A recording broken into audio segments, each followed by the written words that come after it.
नमस्कार, आप देख रहे हैं संभव टीवी और मैं हूं आपके साथ माधुरी तिवारी।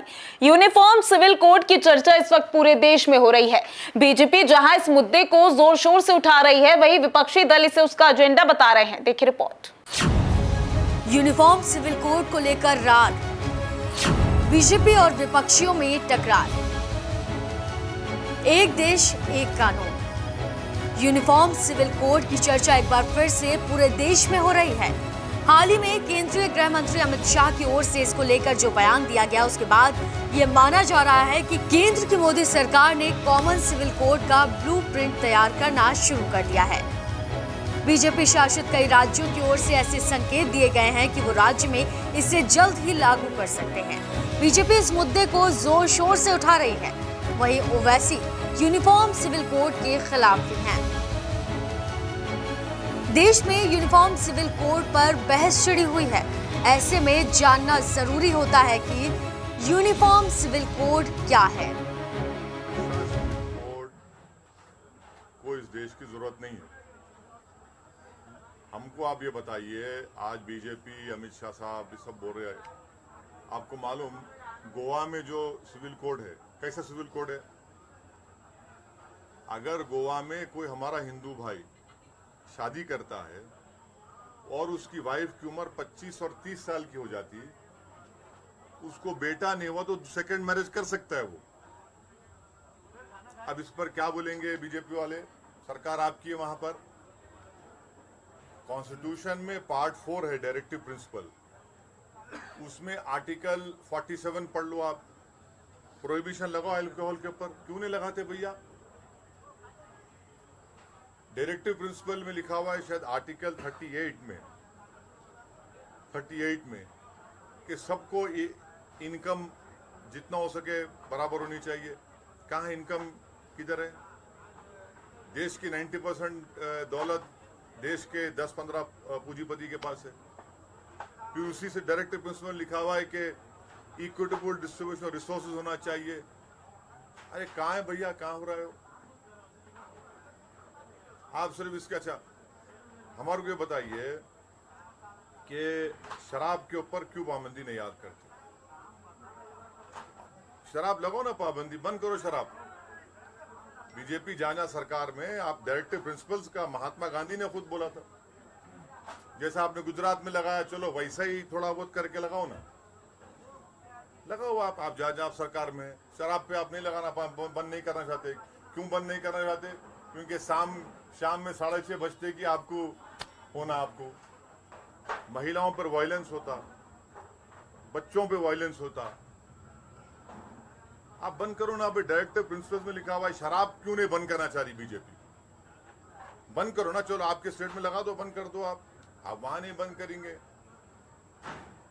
तो यूनिफॉर्म एंड कॉमन कोड में जमीन आसमान का फर्क है कि दयाबागा स्कूल ऑफ थॉट रहेगा, मिताक्षरा स्कूल ऑफ थॉट रहेगा। बताओ हमारे को।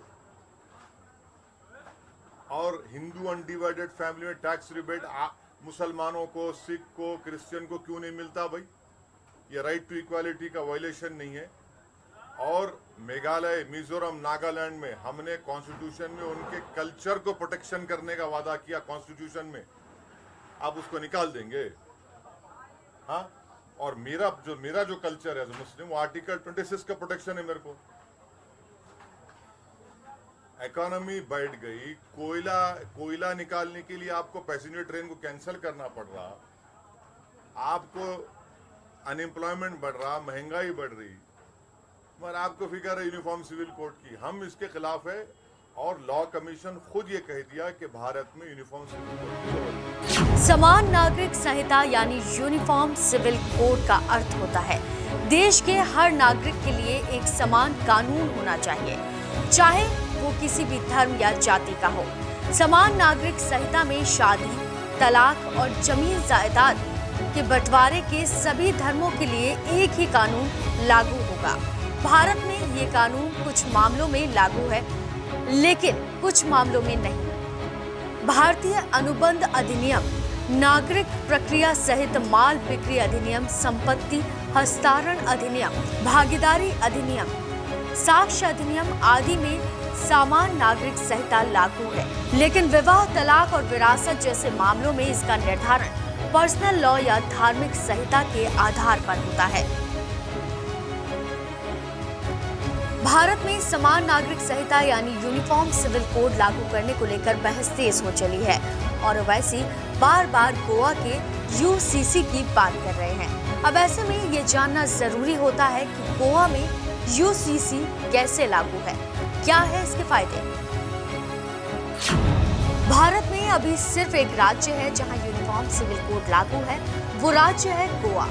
इस राज्य में पुर्तगाली शासन के समय से ही यूनिफॉर्म सिविल कोड लागू कर दिया गया था। वर्ष 1961 में गोवा भारत के अधीन एक राज्य बना और यहाँ की पहली सरकार यूनिफॉर्म सिविल कोड के साथ बनी थी। यूनिफॉर्म सिविल कोड लागू होने से सभी समुदाय के लोगों को एक समान अधिकार दिए जाएंगे। समान नागरिक संहिता लागू होने से भारत की महिलाओं की स्थिति में सुधार होगा।